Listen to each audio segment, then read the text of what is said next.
জাতিয়ে স্নান কৰা ঋতু এয়া বসন্ত।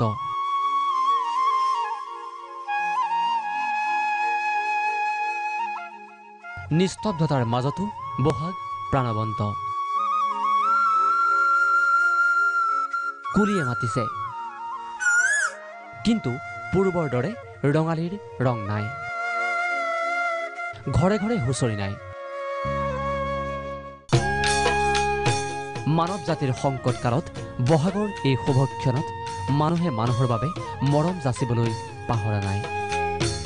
পৰিৱেশ পৰিস্থিতিয়ে কোঙা কৰা সমস্যা জৰ্জৰিত আৰ্তজনৰ কাষ চাপিছে মানৱ বিৰোধী জনতাই। আগমনিত আজমল ফাউণ্ডেশ্যনৰ সাহায্য। বিহপুৰীয়া শিয়ালমৰা সত্ৰৰ সত্ৰাধিকাৰৰ নেতৃত্বত অভাৱী ৩৫টা পৰিয়ালক বিহুৱান আৰু খাদ্য সামগ্ৰী বিতৰণ।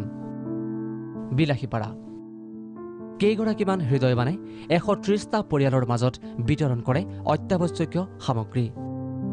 বিশ্বনাথ প্ৰাক্তন মন্ত্ৰী নুৰজামাল চৰকাৰৰ নেতৃত্বত ১০০টা পৰিয়ালক মৎস্য বিতৰণ। লগতে অঞ্চলটোৰ বিক্ৰম নামৰ ব্যৱসায়ীজনেও ৪০০টা পৰিয়াললৈ আগবঢ়ায় সহায়। হাজোতো সুহৃদয় জনতাৰ মানৱতাৰ নিদৰ্শন।